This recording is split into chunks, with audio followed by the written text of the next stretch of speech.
Dindori police ठाण्याच्या हद्दीमध्ये ग्रामीण भागामध्ये गांजा पकडण्यात आलेला आहे। दिनांक 8/12/2000 रोजी स्थानिक गुन्हे शाखेचे पोलीस निरीक्षक श्री रवींद्र मगर यांना मिळालेल्या गुप्त बातमीनुसार दिंडोरी तालुक्यातील तिल्लोळीपाडा पोस्ट कोचरगाव परिसरातील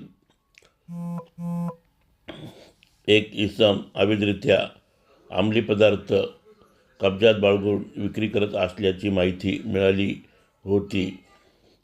त्याप्रमाणे स्थानिक गुन्हे शाखेचे पथकातील अधिकारी व अंमलदार यांनी सदर ठिकाणी छापा टाकून अंमली पदार्थ गांजाची अवैधरित्या विक्री करणारा इसम नामे चंदर नामदेव भरसट राहणार तिल्लोळी